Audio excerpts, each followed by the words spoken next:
Good evening, Chicago. It's Tuesday night.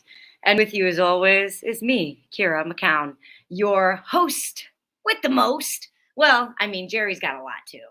I don't want to take away from that.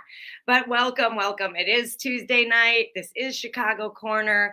I am Kira, your host, and I've got a really fantastic show planned for all of you out there. I hope you all can make it over to our live chat and check us out and contribute because we follow along with our chat and we make sure to have the audience their voices heard as well.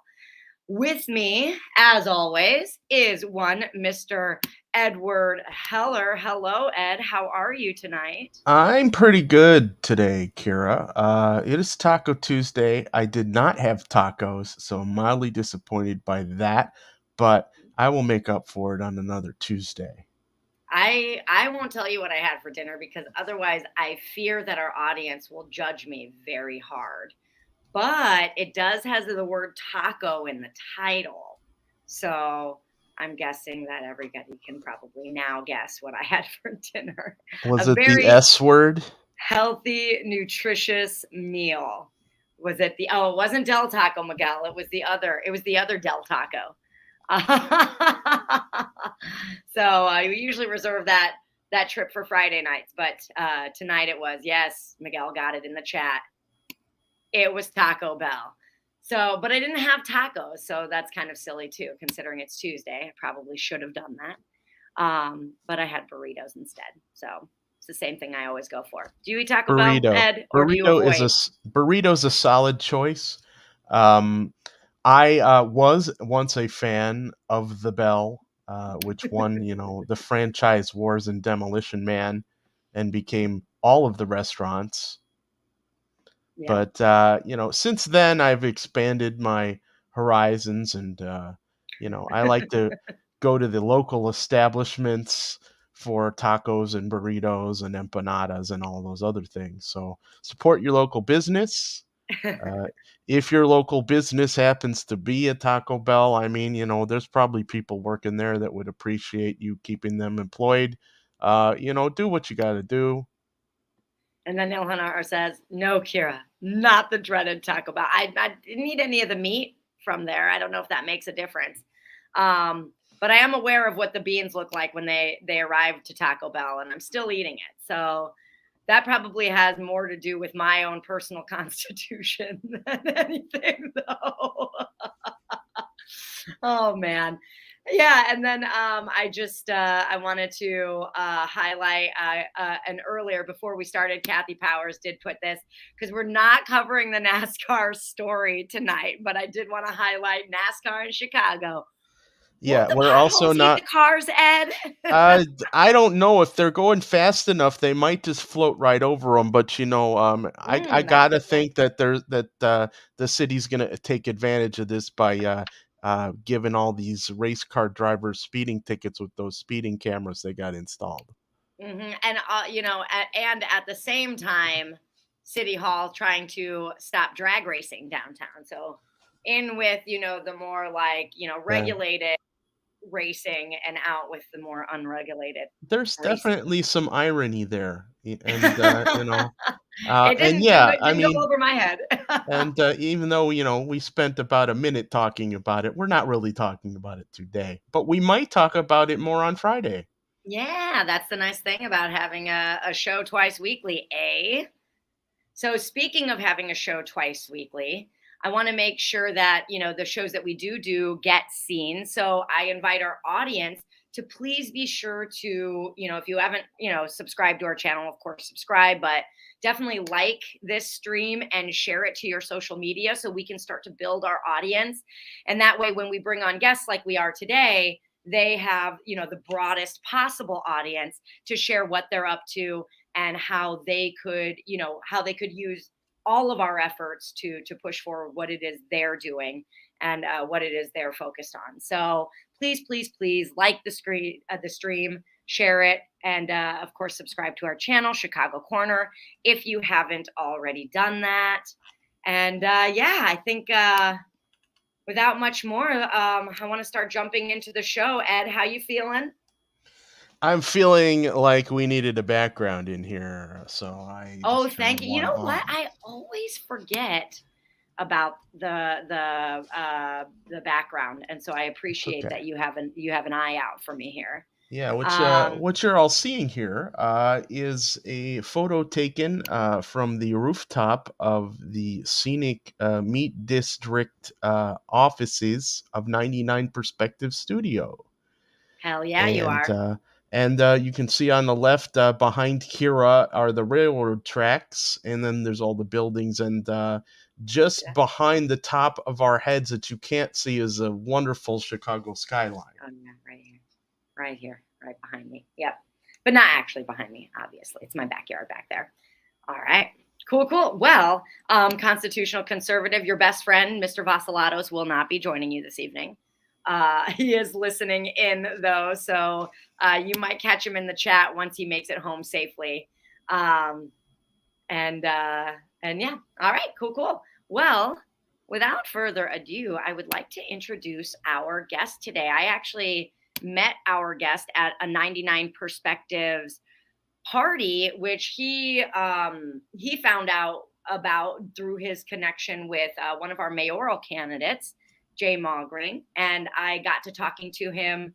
I got to talking to him at the party. We had a blast, and he is, he's got an interesting history, and I want to make sure not to take too much away from him telling his own story and his own experience in Chicago and what he's up to now. So without spending too much more time on this intro, let's welcome Kevin Hobby to our screen.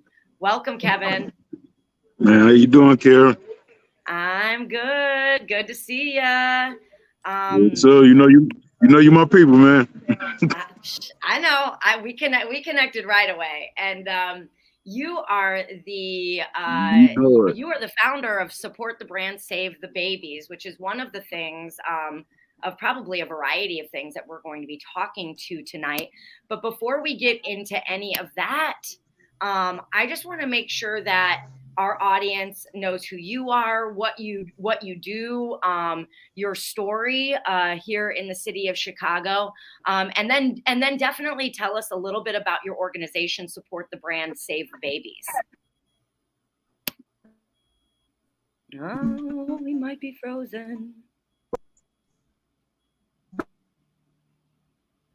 We're having a little bit of a connection issue. Oh, no. Got me? Hey, Kevin, your internet is fading in and out. We didn't catch any of that. Will you turn off your video and let's see if we can get a little bit more of your audio a little bit better. See if that helps. How about that? I can hear you right now. Let's go ahead and see what we can do. Okay. Basically, I'm just a father, from Chicago. I lost my son to this gun violence out here, and I started to support the brand, Save the Babies, basically to help this city and to see what we could do to help parents that lost their children and see if we could prevent it in any way, because it's the last thing I want to see a parent do is bury their child. That's the worst. That's the worst thing ever, So basically, I'm just a father from Chicago trying to. Yeah, and we're hearing a lot of these stories, not only in Chicago but across the nation, of parents having to bury their children. And as more and more of these stories come up for you, Kevin, what's that like for you to be on the experienced end of that, but seeing that happening over and over again to many other parents? It just brings up what I had to go through. It's like living a nightmare you can't wake up from. Every time I see a parent out here that has to bury their kid, it brings back my situation. Last time I saw my son, they was pulling him out the alley in a body bag, so it just brings back a lot of trauma for me, and it makes me want to go even harder to do something, it's just basically it's just a living nightmare. And we see a lot of these parents who are experiencing this, putting efforts, putting boots on the ground, putting efforts in to actually start to shift policy and shift things inside of their own communities. Can you give us a little bit more detail about what it is you and your organization, what efforts are you throwing down for right now, or have you thrown down for since the murder of your son? Basically, right now, we're on fighting for justice. Because it's a lot of parents out here. Matter of fact, I'm gonna get into it. I don't sugarcoat nothing, so I'm just gonna get into it. I ain't politically correct enough, so I'm just gonna get it. So I'm just gonna get into it. It's all good. Basically, right now, we're mentoring kids, and our biggest fight is against this system. We can't get any justice for our kids. The administration or whatever, the police and the DA and Kim Fox, all of them, Lori Lightfoot, they tell us to let them do their job, and they don't do it. And we sitting up, years go by where we just got to deal with somebody that's walking around here that just killed your child, So we fighting for justice for the parents that has to go through that, because it's completely unfair. We're fighting for equality, and I'm gonna explain to you.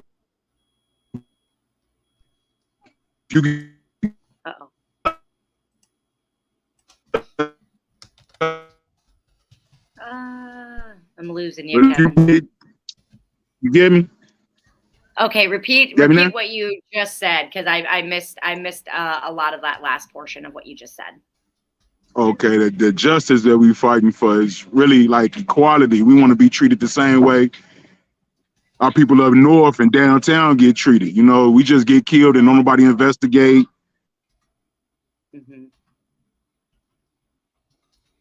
And I'm not sure if you got cut off because of the internet or if you just finished your sentence.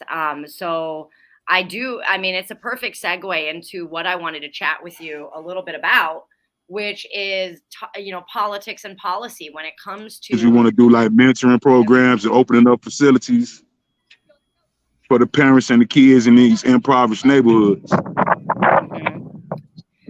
Yeah. And so let's get a little bit into politics and policy, because I think that the reason that we even had an opportunity to meet in the first place is because you gave a speech at the Jamal Green announcement rally that he was going to be running for mayor of Chicago. Let me share just before I get your commentary on that. Let me share a little bit of that event real quick. Let me get it up here, and let's take a look at just a portion of this here. I was trying to bring awareness and everything to these kids getting killed out here. And it was the very next day, he put me back, came and met me, put something together for my neighborhood, put something together for my community, and helping me fight for justice for parents like me and these kids, that we have an obligation, we have a duty as adults, as parents. I don't care if these not your kids, I don't care.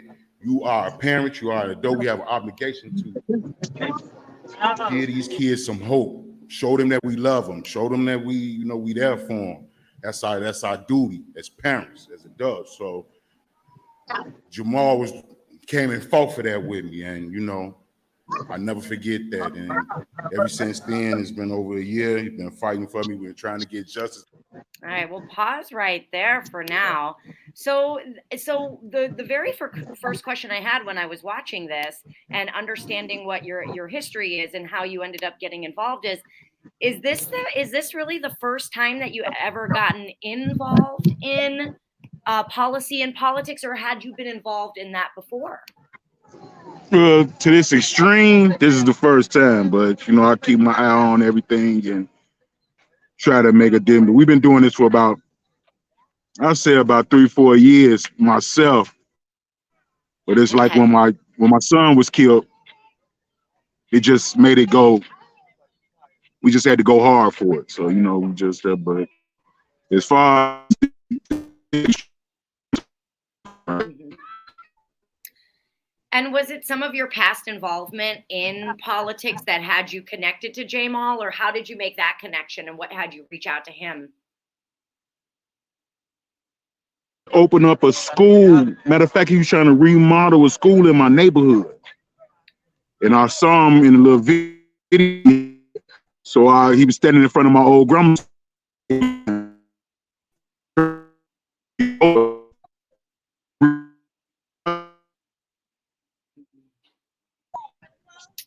Yeah, I apologize. Our He hit connection me is right back. not Yeah, great.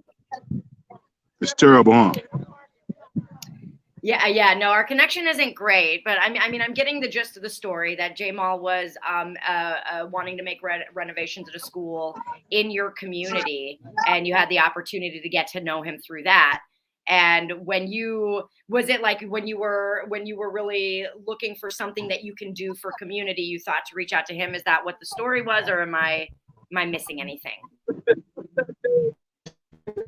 Yeah, that was basically everybody that I see in the neighborhood. So I reach out to him, and him doing that in my neighborhood made me have to go reach out. And I reached out to him. He hit me back the next day, and we've been having the ball rolling ever since. That's incredible. You know, that really, like, really being aware of how important this conversation is, and not putting it off and not waiting, and you know, sitting on something as important as bringing community together when there's something like a gun murder in that community. I think that it's really important that our leaders do show up for those things, and when they don't, I think it's really a display of lack of leadership, in my opinion. It's really heartwarming. Exactly, you got it right. Yeah, and it's so heartwarming to hear that someone like Jamal was willing to step up and be there and be a part of what it was your community was going through. So I have a curiosity about Save the Babies, support the brand Save the Babies.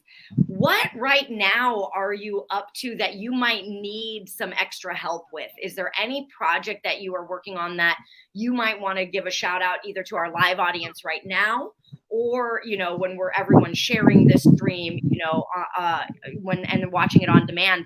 What could people do to bolster your efforts right now in getting funding to these families or community support? What could people do now to be a part of that? Basically, just get involved. You know what I mean? Get in contact with me wherever you can. And you don't even have to get in contact with me. Just getting involved in your own community. You know, it'll help out a lot. But as far as funding, we most definitely need that, because we're trying to set up some mentoring programs, trying to buy us a building so we could so it could be some community centers in these neighborhoods. Because you're telling the kids to get off the corner and all that, you don't got nowhere for them to go. What's the purpose of, you know what I'm saying? What's the purpose of it? So we're trying to start basketball tournaments and all that. Man, it's a whole lot of stuff we're trying to do. We just trying to uplift our community, and we could use as much help as we can get, you know, because this administration is not helping us at all. Yeah, no, definitely not. And we're actually going to get into that a little bit later in the show. Whether or not you decide to stay is up to you, but we are going to get a little bit into like that building of community, and, you know, what stuff is being talked about, but then what stuff is actually being done behind the scenes, right? Because it looks very different Right. from what's being talked about versus what's actually happening. And we're going to get into that. And I do have a Facebook page for your organization. Is there anywhere else we can send people, or is the Facebook page a great way for people to reach you? Right now, the Facebook page is Kevin Hobby. Is the name of my Facebook page, and I got another Facebook page called Charlie Biggs. They can get in contact with me there as also. You know, if they need my number, I'll set it. I'll set my number out. It don't matter. Yeah, absolutely. Yeah, you're like, reach out to me. You know, we need all the help we can get. Yeah, and if these are efforts that you want to get involved with, you know, right there in the community. I mean, there's a raising money aspect of it, but it also sounds like there's a getting out into the community and talking to people aspect of it as well. pushing for policy Yeah. and pushing for candidates that are going to follow through on your policies, right? Yes. Absolutely. So going back to that point, there's something that you said in your speech that you gave at the Jamal Green announcement rally that I wanted to take a moment to actually listen to, because I think that you make a really devastating point in this comment that you made. Let me get you up and big on my screen again, and let's have a listen. That I still haven't got from this administration that doesn't care about your kids unless they live up north or something like that. Your kid live on the south side, the west side, the east side, and that's what Jamal is helping me fight for. Yeah, so that was it right there, right? And if you guys didn't catch the Chicago Corner Show on Friday, Jerry went in depth on a great. He did such a great job covering a story in regard to how basically we see something like the Highland Park shooting, and there's this massive outpouring of resources and media attention and thoughts and prayers.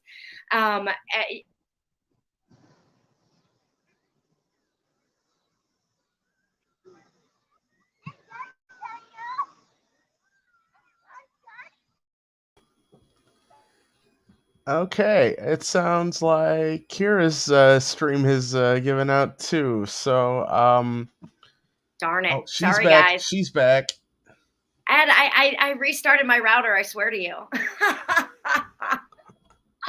Anyway, so what I was saying was on Friday's show, Jerry did a great coverage on a story in regard to how when the Highland Park shooting happened, there was this outpouring of resources and media attention and thoughts and prayers. But in the same weekend, Chicago actually had more fatalities and injured folks in mass killings than in Highland Park, in the one mass shooting in Highland Park. You know, how do people, Kevin, like you and me and Ed and our audience, how do we create a world where these kinds of disparities aren't constantly occurring? Like on a personal level, how do we do that? It's a big question. So I don't know if you're thinking. Oh, I think we lost. I think we lost his connection. Oh no! Wait, he's back. Hold on. We have rough astrology this week in the world of communication, guys. I think we got him back. We'll be okay. Can there, you Kevin? hear us, Kevin? Yeah, I'm here. All right. Okay, so I'm going to repeat the question. Hopefully nothing happens before I get done with it.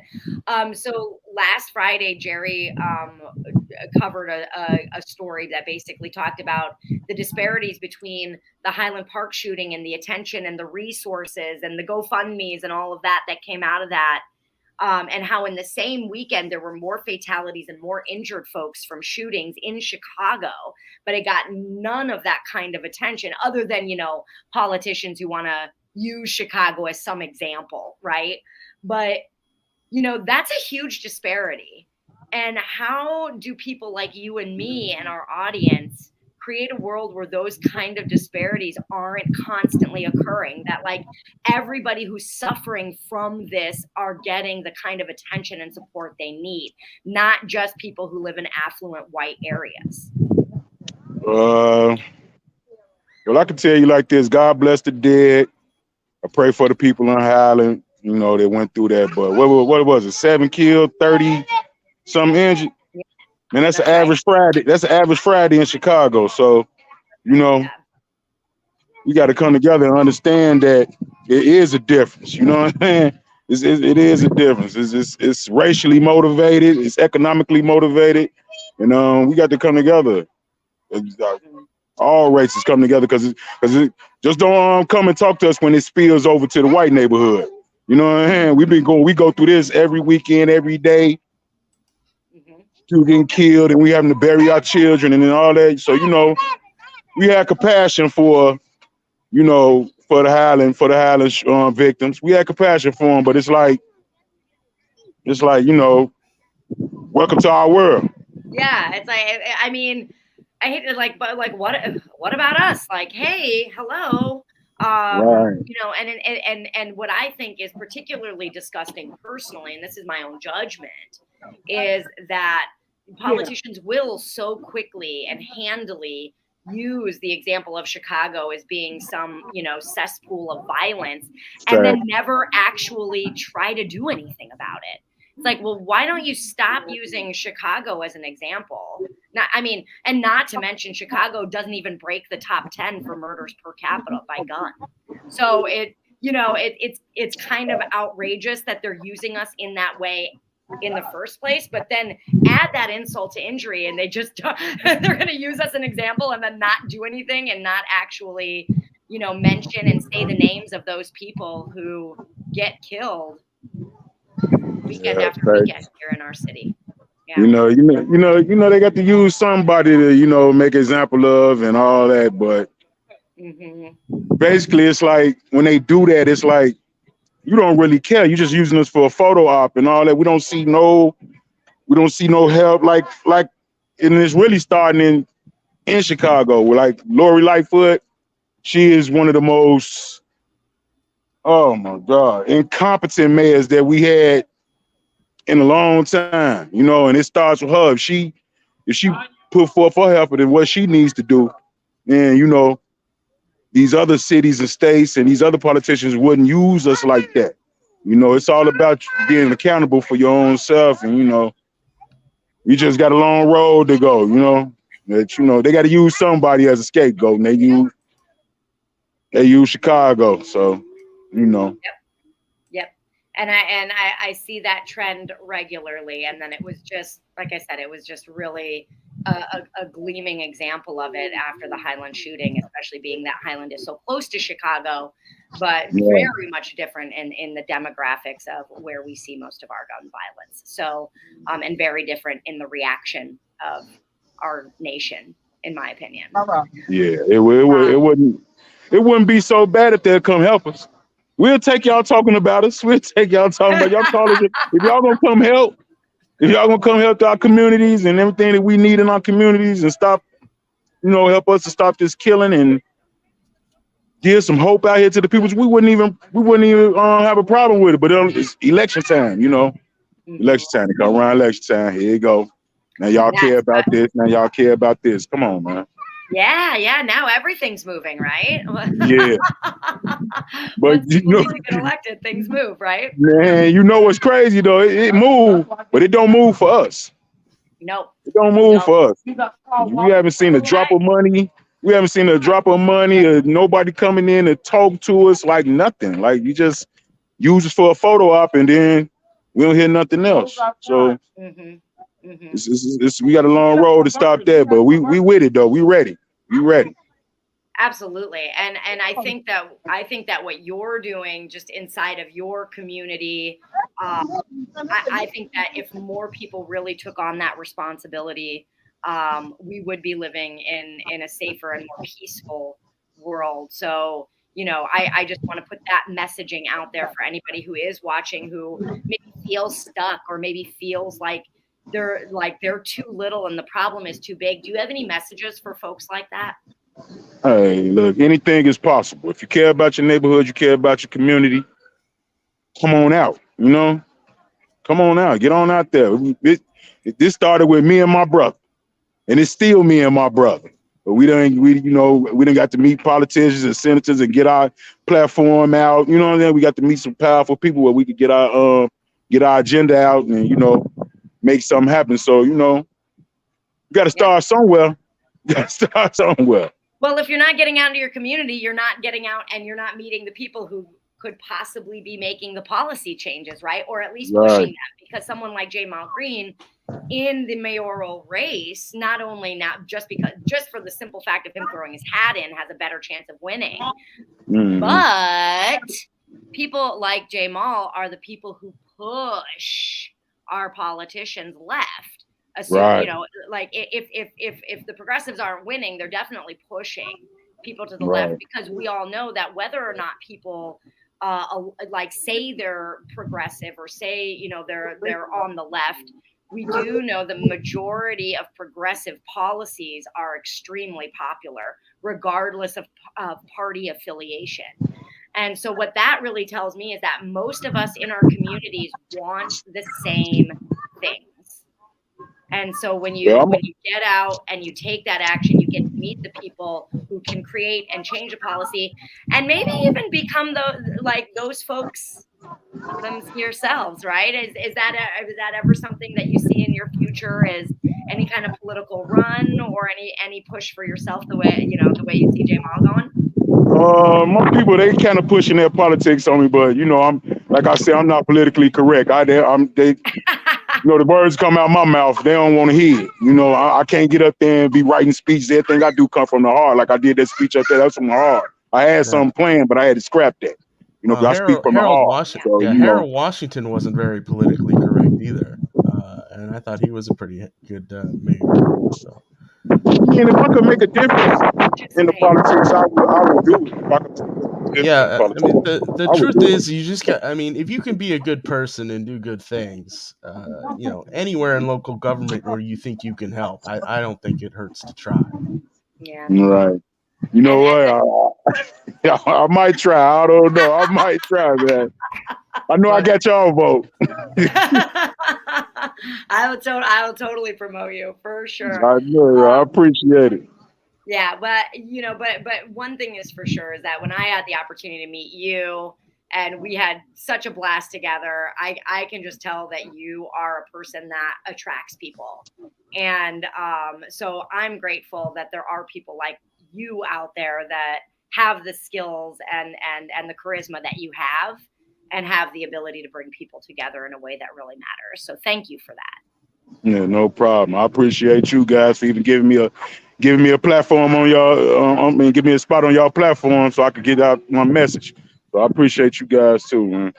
Yeah, and that's really one of my big efforts with the show is to grow the show, grow the platform, and give voices to people in the city who are doing things such that everybody else who's listening, who wants to get out and do things, finally finds that push to take action. Because you're right, I think that if every single person, just went out and worked on the one thing that has either impacted their lives greatly or lights their hair on fire, just the one thing, and took action on that a few hours a week, I think we'd be living in a completely different kind of world. Right. Most definitely. It just, you got to crawl before you walk before you run, so it just, anybody can make a difference. If you're passionate about it and you believe in it and your intentions are good, anybody can make a difference. So that's why we out here doing what we're doing for these communities and trying to get J-Mal in that mayor's office, because we got to get Lori up out of there. Me and Lori been having a lot of beef, so me and her don't get along too good. We just had a problem last Friday. We was going at it. She sent her little security detail on me. Was at Father Flager's little event for the community, and any chance I get to see Lori, I'm on her. Oh man, look, you ain't doing your job, man. You got a job for you. You accepted the job. You need to do it because you're not doing it. So but we most definitely got to get somebody in these offices that care about the people. It's basically just caring about the people, because if you care, you're gonna do something. Absolutely, if you're connected to them too, right? Mm-hmm. Yeah, absolutely. All right. Awesome. Is there, and Ed, do you have any other questions before I, ask Kevin the last question I have on deck for him? I don't really have any other questions. But I mean, if you have anything coming up, is there which Facebook page would be good for us to check for updates on? Either one. We have a back to school program. We have a back to school picnic we're finna put together for the kids, free haircuts, book bags, all that. And I'll let you know, Kira. I'll give you the information where it's gonna be at. So I'll make sure you there. I told you invited to all the barbecues. So I told you that. So yeah, we got that together. We got a lot more events we trying to put together. That's why we're trying to get together with some of these other organizations and go to different neighborhoods and go to because this is not just my community. This is not the Auburn Gresham community. man, it's Inglewood, everybody. You know, we need to come together. That's the only way we're gonna make a difference. You know, because you gotta like, cause they'll let you holler and dance all day, but they gotta disrupt something to make a difference. So that's basically what we doing. You know, we ready to disrupt something. They ain't not gonna listen and let you stopping their money and or something. So, you know, you can march and sing and all that all day. Support the brand, say the babies. We not on that. We not on that. We about getting out here in these streets, making these politicians understand what we need in our community. So, you know, anyway you see Lori and Superintendent Brown and DA Kim Fox, you're gonna see my face and you're gonna hear my mouth. Understand that. They're gonna understand that they got a job to do, and we'll get you up out of here if you're not gonna do your job. Go on home and let somebody else get the job so they can get it done. Hell yeah. That's right. That's basically it. But we got a lot of events coming. I'm gonna make sure you get the information for the events. Yeah, and I'll always make sure that the events get announced on the show.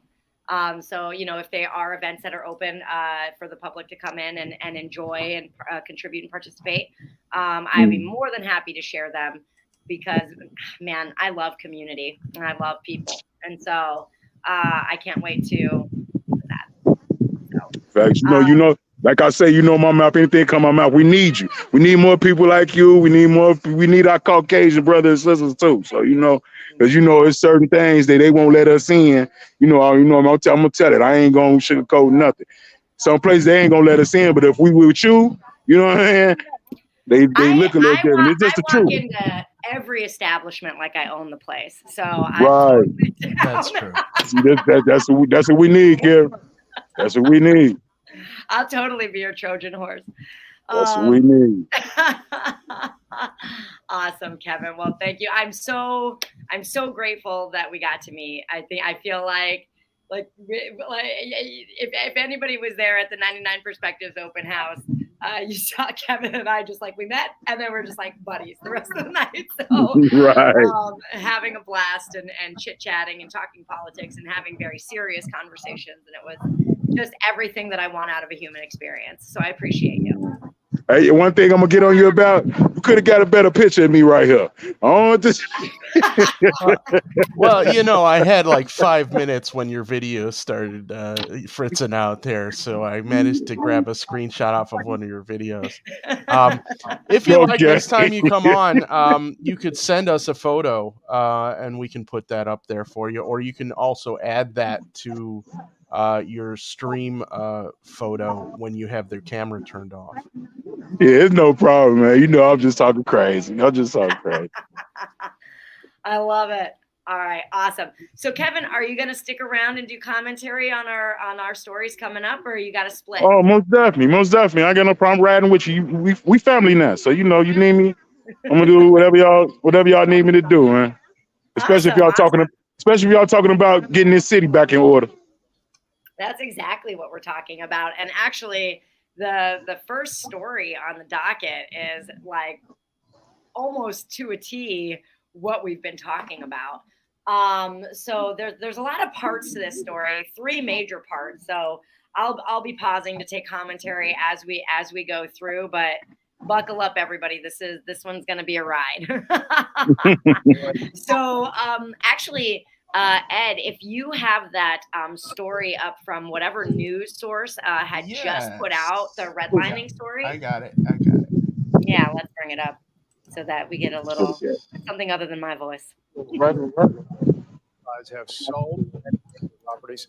That question has challenged civic leaders for decades. New study is offering some answers and possible solutions that could begin to stem population loss and return abandoned property to the tax rolls.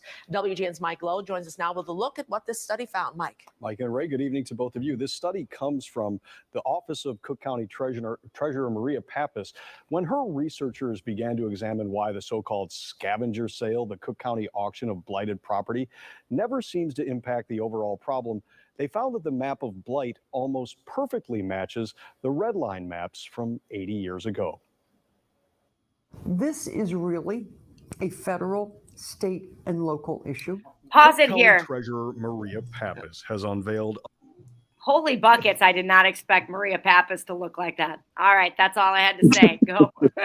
Yeah, I'm digging the hair, actually. I love you the know, silver blazer. It's amazing. I'm actually jealous of that. I just buzzed my hair. I can't blow it out quite that wide, but I mean, it's a look I think I need to go for next time I let my hair grow out. She looks straight like out of the future. It's amazing. Okay, She sorry. does. The silver metallic just kind of it does complete the look there, doesn't it? Mm-hmm. Always with the substance. That's what I'm here for. All right, we can keep A going. landmark 45-page study entitled Maps of Inequality. It details how the racist practice of redlining, though long outlawed, still shapes Cook County. This is a legacy report. This is a report that's never been done before. Redlining refers to government maps that literally outlined areas where Black people lived in red.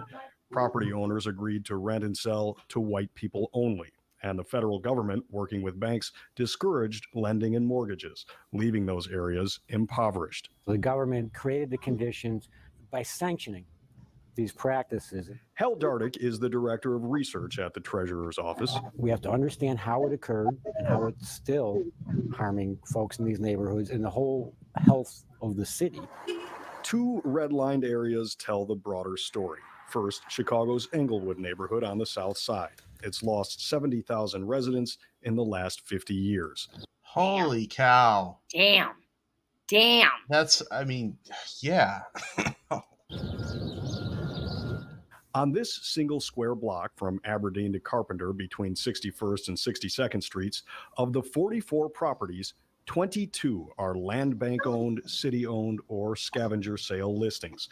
In the neighborhood, 1 in 4 properties is distressed, and 1 of every 2 has been foreclosed on since 2007. Now imagine if you lived here. That's a lot. I'm just exasperated at those numbers. That 1 in 2, that's bonkers. And if you think about the people who don't have homes, the homeless people that are camping under bridges, basically all throughout the city and other cities, by the way. I mean, Chicago's one example of redlining that's quite obvious. I'm sure other cities had things that were similar. But Cook County, they just came out with this report, and they're covering it pretty good here at WGN. This is. I'm kind of glad. Story. Yeah, I'm kind of glad I found this. Me dose. Yeah. If you had a house here, there's nothing around you. There is no store. Because to see it is so different, right? Like than to talk about it. You might as well be in the middle of a desert. You might as well be at the Grand Canyon.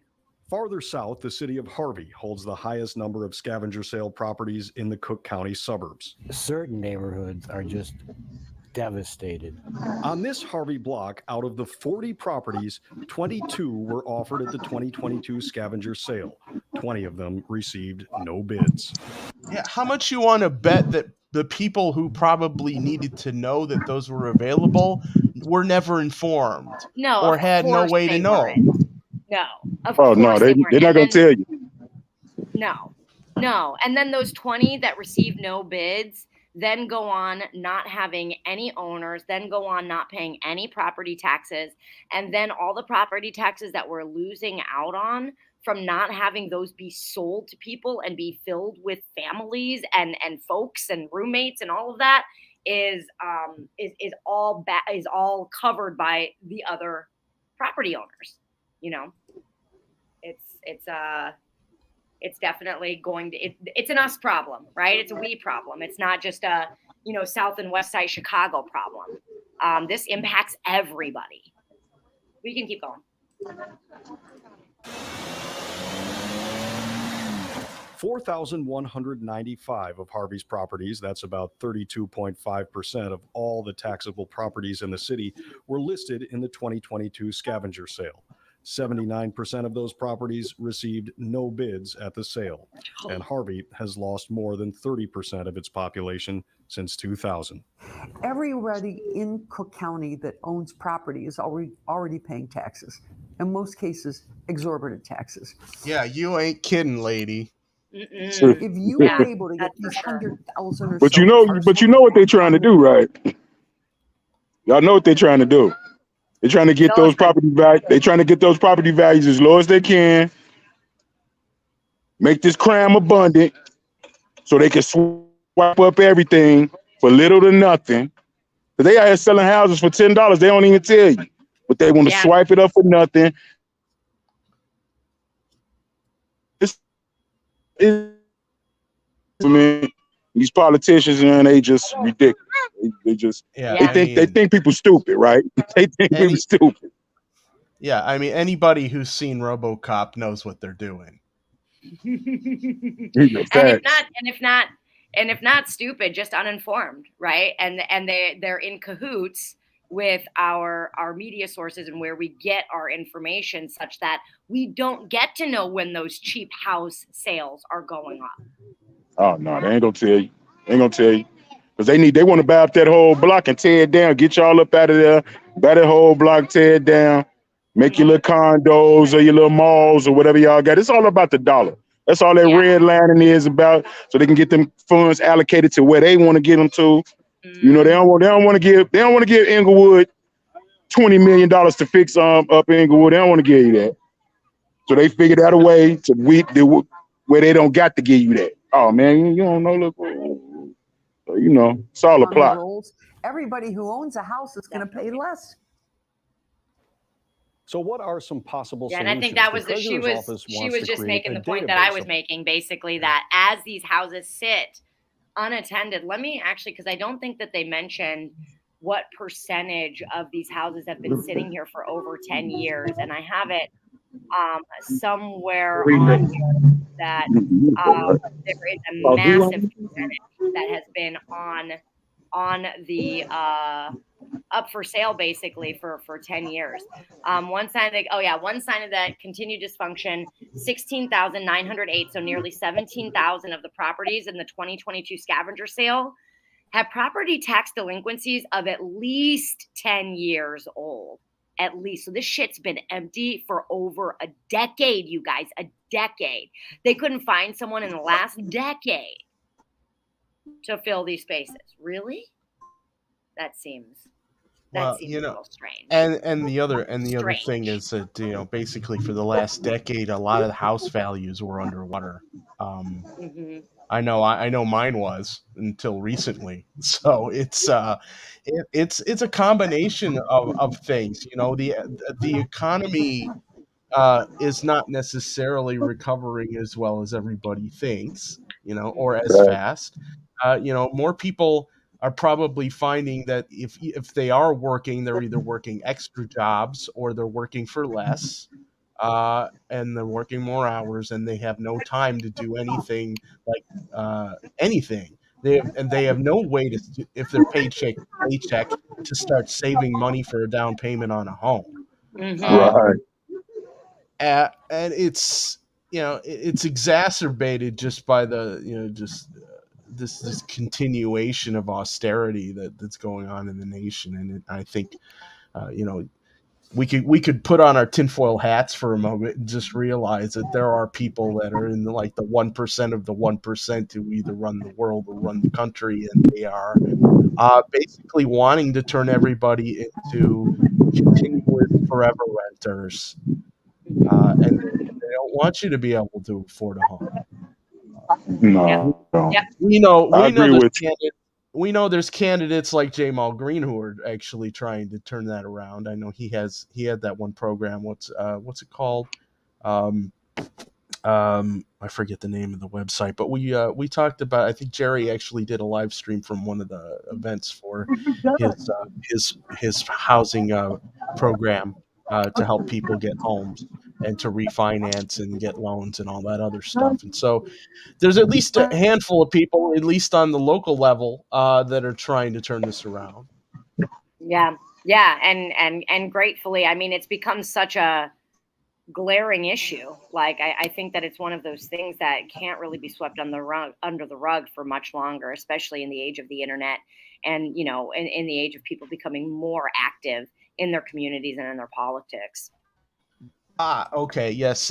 Miguel, thank you. myturntown.org, I think, is what the website was. myturntown.org. Yeah. And we want to keep in mind that home ownership is the way that Americans build wealth, right? Unless you know, are already starting out with a decent amount of money and building through investments and whatnot. Home ownership is like one of the main ways. And so when that is not accessible to a large majority of the population, that's a real problem. And that's a real problem for everybody except for the people who are making the rules for the most part. Right. And so that's one of the really big issues that we're facing right now, is that we're all going to hurt from this, except for the people who are actually having the political will to do what it is they do. So onward. The 1%ers. The 1%ers always going to win. Yeah, well, we got all the people. We just got to get together on the same page. Yeah. We are. It's just like, enough of us get on the same page and get, just mad enough, just angry enough. Enough to put in 5 hours a week, 5 hours a week, and whatever effort you want to do, whatever effort you. Because the truth is, our politicians, our corporate so-called leaders, they should be afraid of us. They should be afraid of the constituents. Yep. Yeah. And you see in some ways, I don't know if afraid is the word, but in some ways, they definitely know they need to like cater to us because they need to be accountable to us. Shit they do the moment like election season is, in the distance, right? All of a sudden, everybody's a progressive, and that's so it's like what policies people want. I can tell because you campaign on them. Kind of give it away when you do that, and so. So that's I kind of want Maria Pappas to be like our planetary leader, though. I mean, just looking at this photo. Yeah, anybody that wear that, they need to. It's like a sci-fi movie where extraterrestrials are invading the Earth or something, and she's the president of Earth. Here are some of our comments from this video so far, because I've been pausing on the chat because they're hilarious, of course. So Miguel says, the devil wears Prada. And then Hal Dardick, that's a name. I'm sorry, I thought that was very funny. That woman's hair, LMAO. She reminds me of Don King, says Eleanor. Let me touch back on that little point y'all was talking about these politicians, right? Yeah. See, they think they slick. They give people just enough. See, this is the problem right here. We got to stop settling for crumbs. They give us just enough so we'll shut up, so we won't say nothing. You know what I mean? They get $1 billion. They get $1 billion bag. It ain't nothing to pass out 10 million. And 10 million seem like a lot to somebody that don't got nothing. But when you're trying to build up your communities, 10 million is nothing. What's that? What you gonna do? What you gonna do with $10 million? You know? And I think the other thing is that they're out of touch into what they think is going to appease us at this point. That's why everybody's all mad. Like how can they make like the minimum wage be basically the same for more than a decade and think that nobody's going to speak up and say anything about it? Or no one's like, they raised not going to notice? Like, what's that? Like, oh yeah, we raised it. Yeah, to what? Half of what it should be now instead of one quarter? It went up 40 cents an hour, Ed. Like what is it, like 15 and a half bucks or something? What do you want? It's $15.40. Yeah, so just reminding everybody that if minimum wage had kept up with productivity and inflation and the cost of living and everything, it should be closer to between, somewhere between $27 and $40. Yes, like maybe like 30 bucks an hour would probably, if you got a 40-hour a week job, would probably help most people get by. But even then, depending on where you're living and where you're trying to pay rent and the cost of fuel and food and all that other stuff, it's probably still barely enough. Mhm. No, 100%. Absolutely. I mean, I can't even imagine.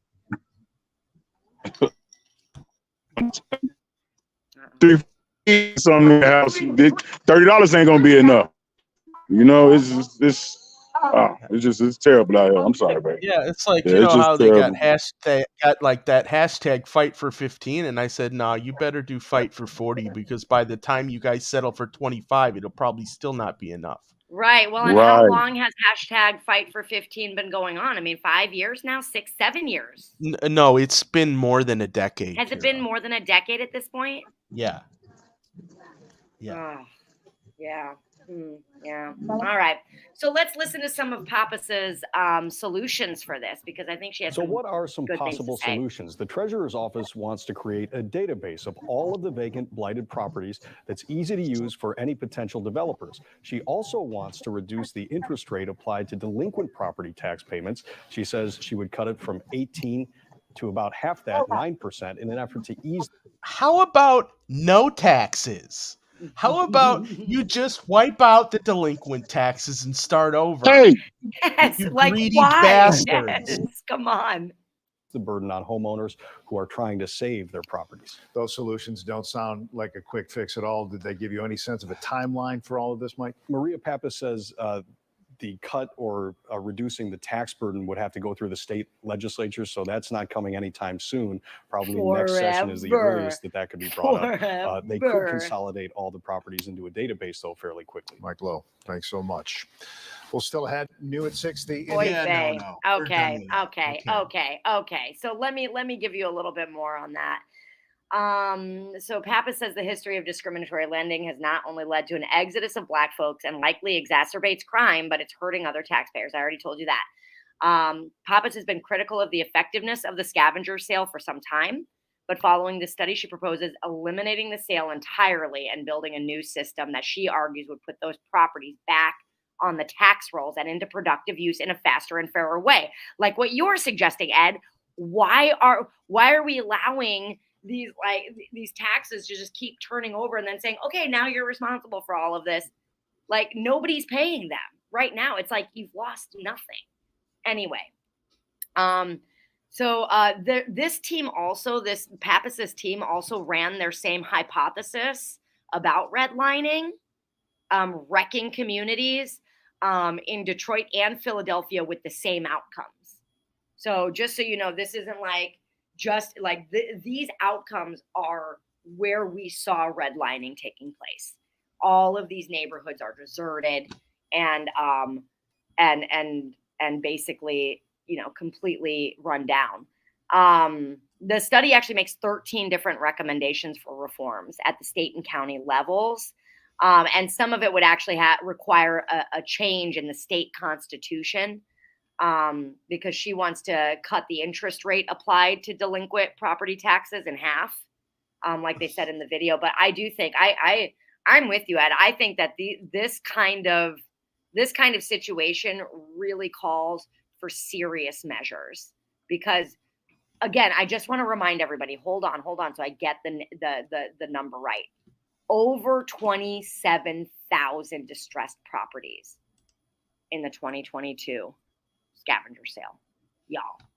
27,000. This is a map. And they're piled. There you go. Yeah, they're piled. Look, that's Cook County. Mm-hmm. You see how like Chicago is like over here, but like holy cow, that's a lot of properties. Yeah. 57% of these properties were in red mapped areas, which means undesirable, and 40% in yellow. So like basically the Hulk map, the maps from the 1940s, redlining maps, 97% of them were either red line or yellow line. Yellow line means declining and on their way to red line. So that's how impactful those red lined neighborhoods were. And of the scavenger properties included in the 2022 sale, 93% were in areas of majority Black or Latino populations. In fact, I actually have something, I have a chart I want to share with our audience real quick that I thought was really interesting as well. So I'm going to share that, Ed, if you don't mind. Let me find it right quick. Maps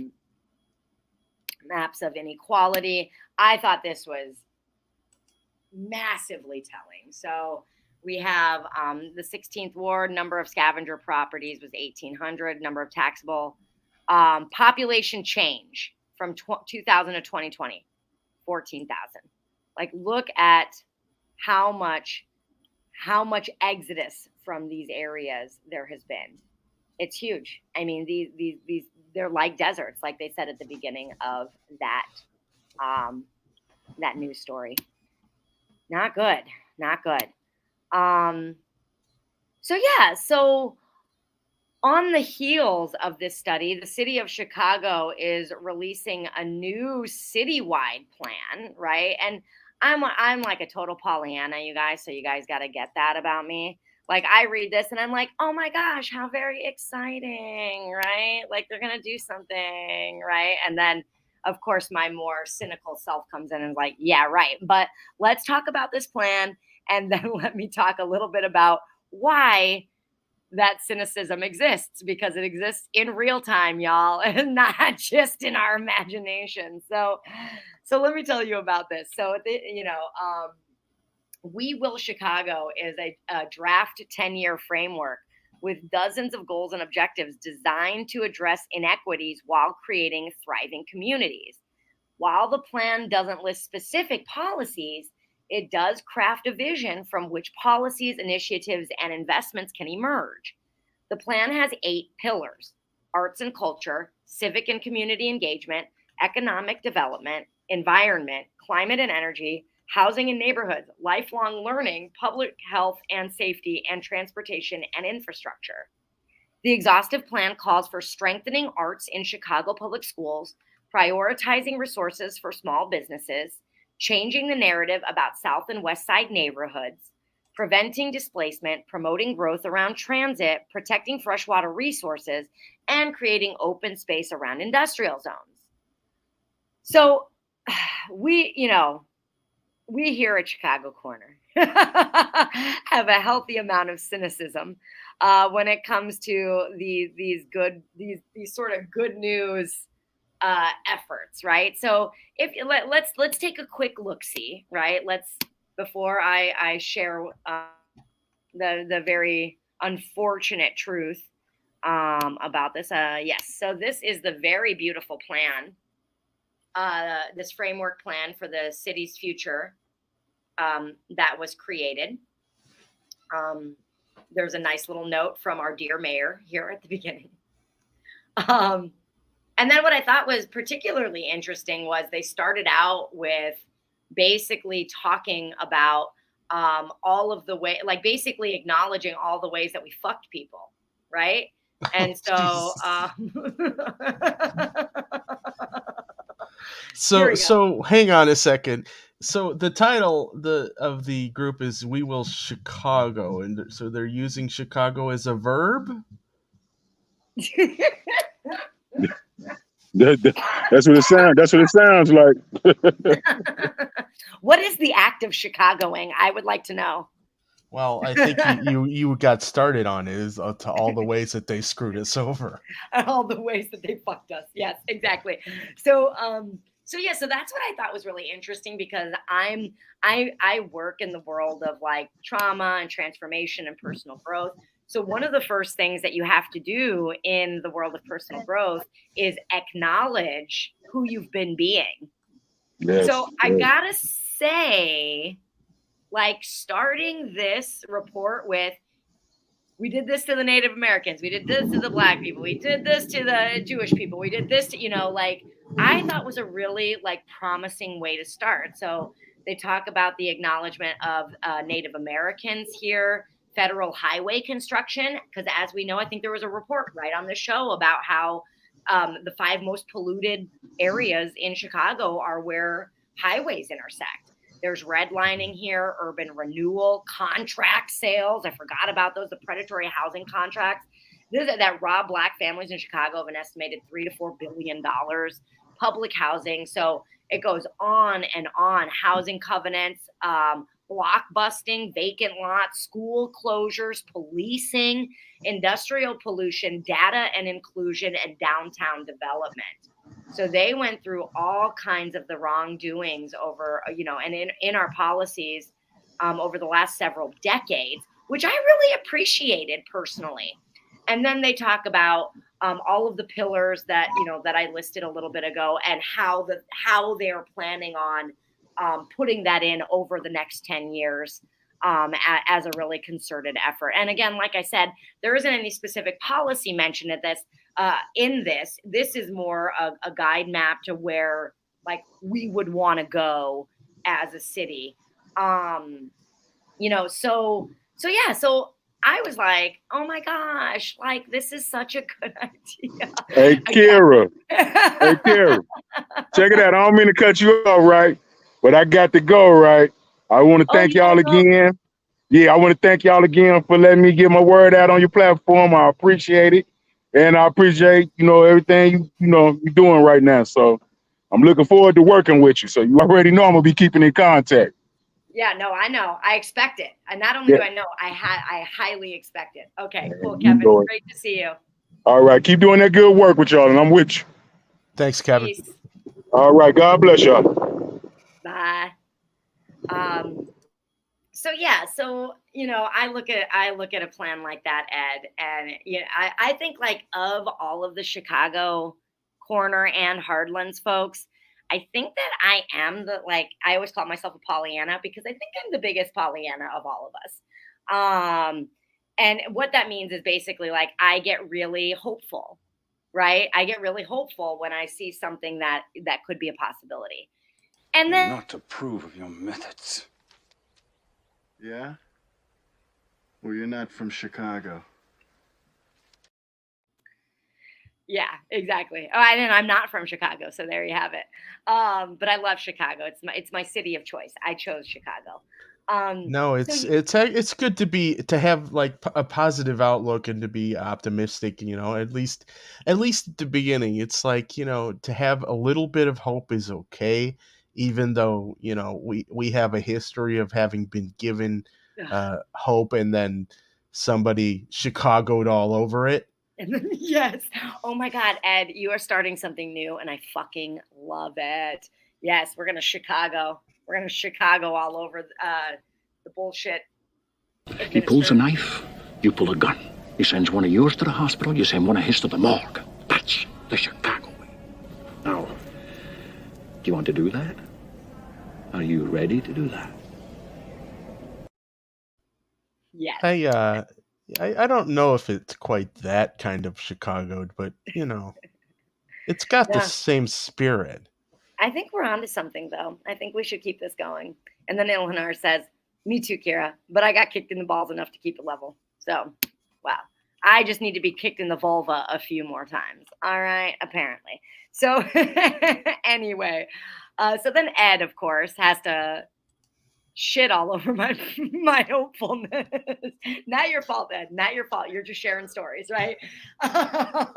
No, actually, I gotta say, I'm glad that you try to keep some hopefulness. We all have to try and keep a sliver of that, even though, like I said, most of the time people have Chicago'd all over it.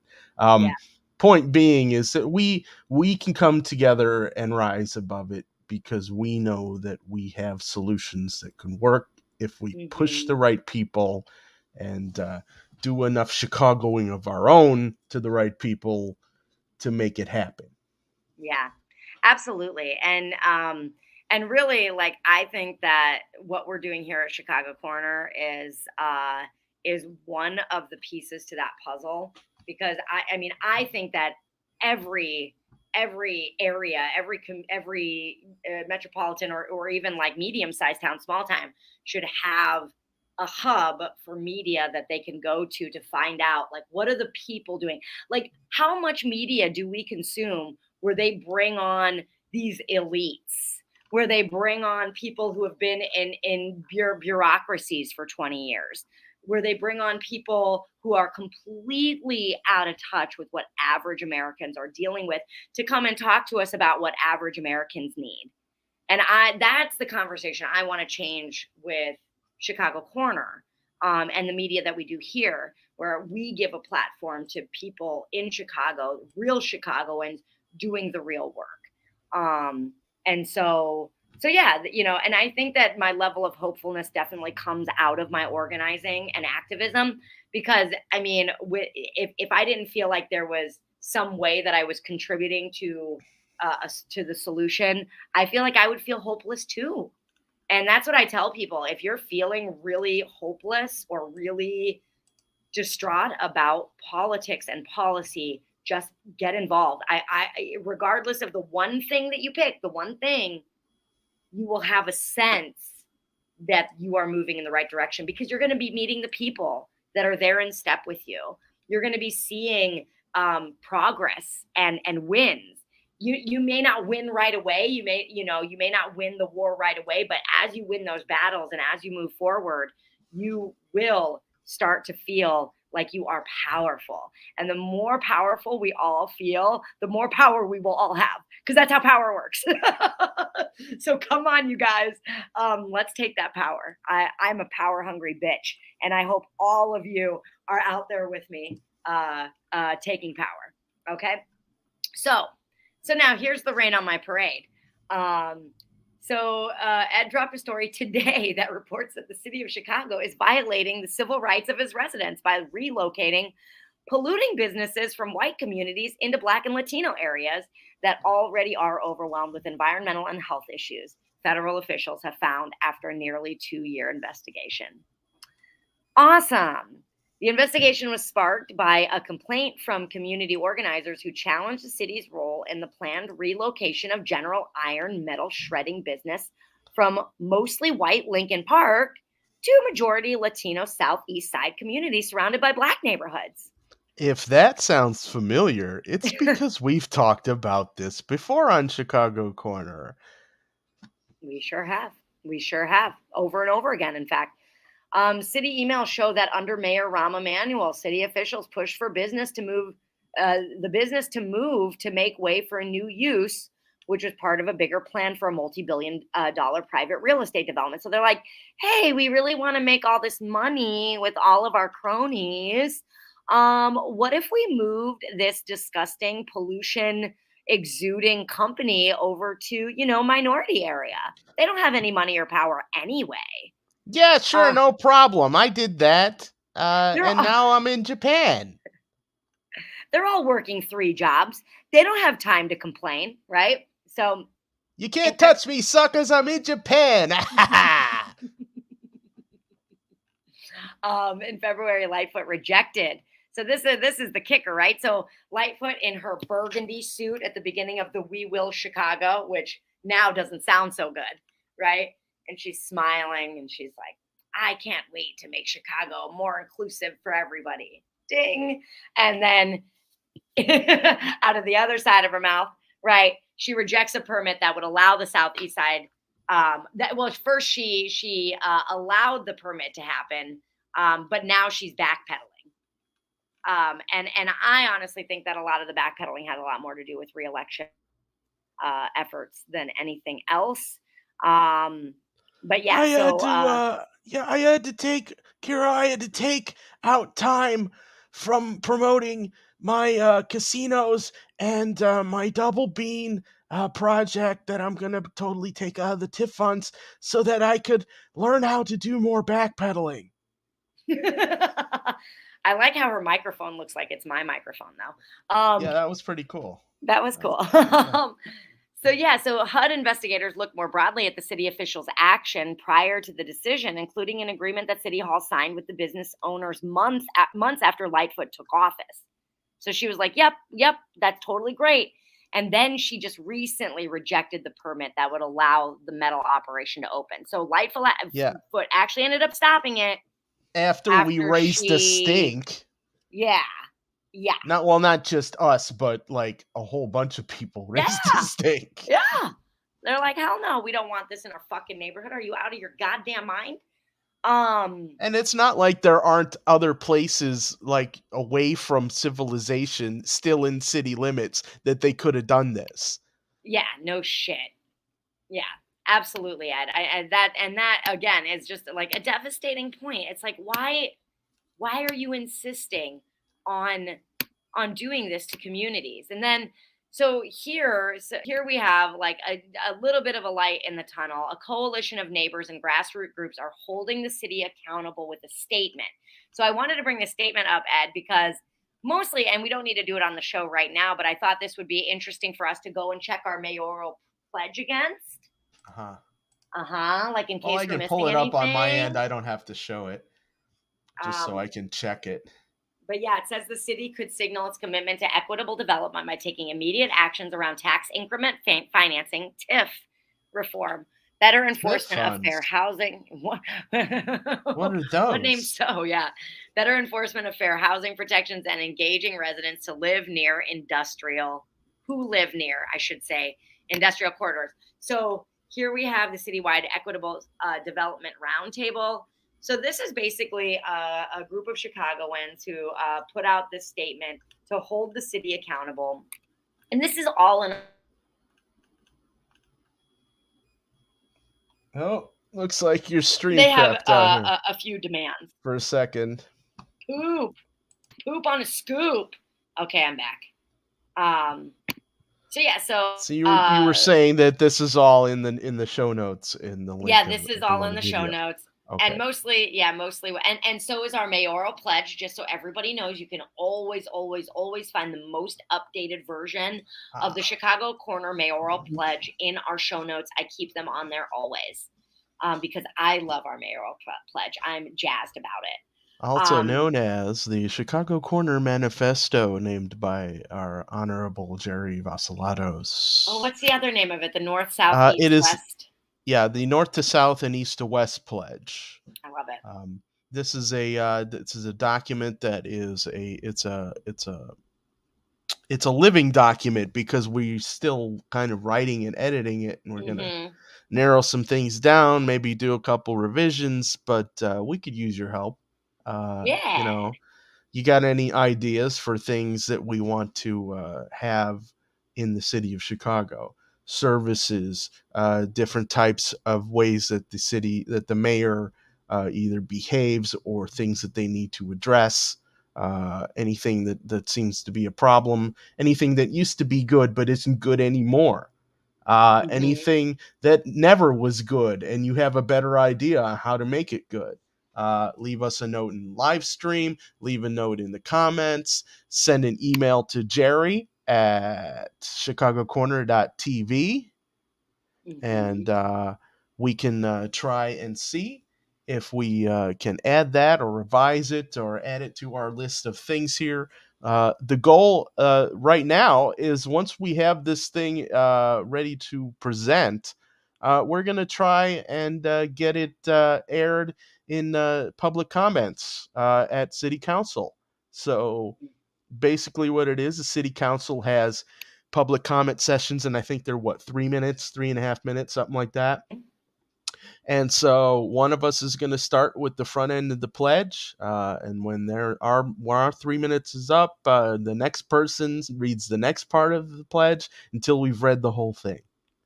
Yeah, absolutely. I love it. I cannot wait. And that way we've got it in the record, and everybody who's there at the council meeting will have heard it, if they're paying attention and not, got headphones on listening to the latest album by, I don't know, Chance the Rapper or something. Yeah. I have a very loud voice, so I have a feeling nobody could ever just not listen to me if I'm projecting. So I'm usually just my normal talking voice is me shouting. I have to like get into a whisper to be normal volume. So it's kind of shitty, but it's really good in those situations. And I was reminded, Kira, that we basically have about 7 months until that election comes around. So we need to get moving on this thing. We got a lot to do. Yeah, we got to get our asses in gear. So yeah, so I thought this was, and honestly, Ed, as I look through this, like commitment to equity, community self-determination, I feel like we can look at our list and look at this and see if there's any holes for us. But as I look through this, I got to say, I think that we've done a kick-ass job. Yeah, I think they're way more organized though. So we need to maybe take a few hints from how they're writing theirs, and we may be revising ours soon. Yeah, we might revise that a little bit. We'll take a look-see because I think that we got some good stuff going, and I think that we have a lot of really great connections and community and people power. So yeah, let's keep creating that manifesto so that we can really show up powerfully when it's time. Kathy Power says, if you need an extra voice, I'll come. Yeah. Well, we may have to enlist some of the local people to help us read the rest of this thing, but yeah, for sure. Miguel H says, can it be recorded or live streamed? Well, I'm sure at some point we're probably, once we get it in a format we want it, we are going to read the whole thing and probably have it available on Chicago Corner channel. Yeah, we might want to have one there. When I used to do a lot of street theater, because I used to do a lot of I used to do like flash mob shit all the time. And we would always have one person that was there just to film, like not be a part of the mob, not be part of the street theater. They were always there to get the footage. So we should probably plan that too. And the other thing is that the city council meetings do have a live stream. So yeah, the public comments will be something you'll be able to tune in and watch as they're happening. Mm-hmm. And I believe they make them available after the fact on Perfect. I forget where it is.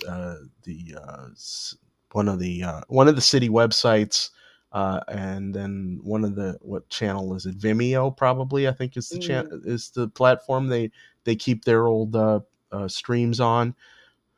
But yeah, once we figure out when that's going to be, we'll let you know. We'll post links. We'll make a stink. We'll let everybody know. Did I come in saying fucking? Because I go, God damn it, my fucking stream went down and I came back up right as I was saying that. Yeah, you're welcome, guys. I have a potty mouth. Okay. So yeah, so that will be happening. You know, keep your eyes peeled, keep your ears open. Okay, and you can share the recorded link incessantly, says Kathy Powers. This is exciting. Can't wait. Yeah, me too. I love doing shit like this. So I'm excited. Yes! Tanya! Exactly. Awesome. Okay, so now moving into an interesting story. Sad because it involves suicide, but there's also there's a bigger story in this that I wanted to touch on when I read this story about Chicago cops who are committing suicide. So members of the Chicago City Council are calling for hearings on the mental health for police, as 3 officers committed suicide in recent weeks. And literally the last 10 days, 3 different Chicago officers have suicide, 2 of them just over this last weekend. The deaths have highlighted the mental health issues facing sworn officers and have renewed condemnation of the department's decision to routinely cancel days off, a practice that underscores deep staffing woes. Officers see these horrific triggering events all the time, said Alexa James, CEO of the National Alliance on Mental Illness Chicago, which trains recruits and consults with the department on mental health issues. And she says, when you've compounded levels of trauma with no opportunity to kind of debrief unless you're forced to, it can become increasingly likely that you develop stress disorders, depression, and anxiety, she said. 20 sworn Chicago police officers have died from suicide since 2018, including 4 just this year, according to figures provided by a police spokesman. In 2017, a report by the U.S. Department of Justice found the department's suicide rate was 60% higher than the national average. So that's just our Chicago police. But then I pulled numbers just nationally for police officers in general, because when I think of professions that where mental health really needs to be checked, I think police officers. Yeah. Hello. Yeah, it makes you wonder, you know, what would happen if we hadn't closed down all those mental health facilities? You know, maybe some of those officers could have gotten some of the help that they needed. Yeah, cope absolutely. with, I don't know, whatever they're coping with. I mean, they have I think I think a lot of it's got to be conflicted feelings about what they're doing as an officer. I kind Uh, of think that is I it think for sure. in some of it might be related to what how they feel that they're perceived by the public. Yep, the Uh, stigma of cops not being able to seek professional help is outrageous, as Kathy. Yep, just to your point. we you know we we're often critical of police on this channel, but we try we because we want them to be better. We want them to be held to a higher standard. And yeah, And we there's pressure involved there. But the truth is, maybe you weren't cut out for this. Maybe this is a job you thought that you'd be able to have one up on something, and then if you happen to be battling your own demons at the same time, maybe that's not such a good idea for you to be in law enforcement. I'm not I'm saying get the mental help you need. Maybe find another profession. Yeah. Well, and to boot, this story highlights how police officers, they get like 100 days off of a year, which is like around like the weekends, like 2 days a week. But then their time off gets completely bogarted, which is one of the big issues that they kept bringing up in this. Is just like basically, when you get down to the brass tacks of it, it's like workers, right? They're basically working It's over. It's them working in fatigue, traumatic right? situations. Yeah. With that, You were breaking up a little bit, but I'm thinking Mhm. like worker fatigue happens in Mhm. every profession. But yeah, I mean, obviously, if the city's response to basically every problem is to treat it like a nail and the police department as a hammer, and you end up using the police department in ways that you probably should be using mental health people or other solutions that might be like helping communities with some other types of support, then yeah, these guys are going to be overworked. They're getting they're getting forced to work overtime, or maybe they weren't the solution that was probably needed for most of that time in overtime. We talked in an earlier show about how a lot of time police are having to work overtime because of protests that they're either being forced or encouraged to suppress. Mhm. These people are going out there to protest for their rights. Mhm. You don't need law enforcement cracking heads or whatever you feel that you need to do to create quote unquote order in your city, mayor. uh, Mhm. so maybe think about the mental health of your police force and don't overload them with their overtime. Get Yeah. them the mental health they need. Get the rest of the city the mental health they Give need. them their vacation time. Let Give them them their have time time off. off. Yeah. Let I mean, I mean, other companies do flex time. You can't do that with police force. I bet you could. You could figure that out. mhm. Yeah, absolutely. And I love Ethan's point, and I just want to highlight it one more time. Cops belong in the workers category. They need to be respected as much as any worker. They need to be a part of the movement. Yeah. Also to eliminate the potential state violence. 100%. And that's actually like one of my, obviously my heart goes out to and the families of those officers that are committing suicide. And this report mentioned that over recent years, death by suicide of officers has been more prevalent than death on duty. Dude, can you believe that? So, in a 2020 report from National Library of Medicine, 17% of officers in their sample had sought mental health care services in the past 12 months. A total of 12% reported a lifetime mental health diagnosis, and 26% had positive screening for results for current mental illness symptoms. Among officers with positive screening results, the odds of interest in using mental health services was significantly higher for officers with suicidal ideation or self-harm for those who did not. Yeah, so officers that have suicidal ideation were more likely to seek mental health than those without. But that doesn't matter, because then if you look at something that isn't necessarily tied to suicidal ideation, like PTSD, which is a little bit more where the area I know a little bit more about. Approximately 15% of officers in the U.S. experience PTSD symptoms. The potential long-term effects of PTSD in police officers may additionally lead to behavioral dysfunction, such as substance abuse, aggression, and suicide. A critical aspect of police work in the field is making good decisions that are beneficial to the safety of the public. In a 2018 preliminary study, brain function measurements, and this is what I work in, you guys. I do nervous system work and reaction and action work with people. And brain function measurements were used to determine the effects of PTSD on police decision-making.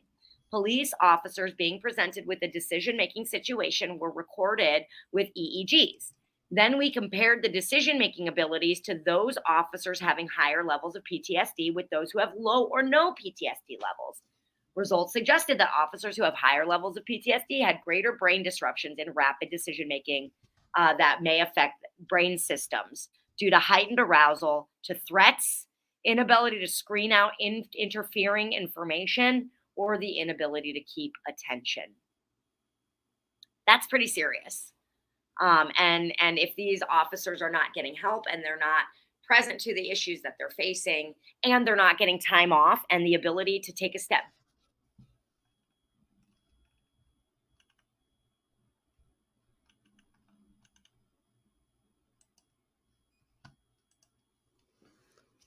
And I think Kira has taken a step into the limbo stream I'm zone. gone. I'm back, I There think. you go.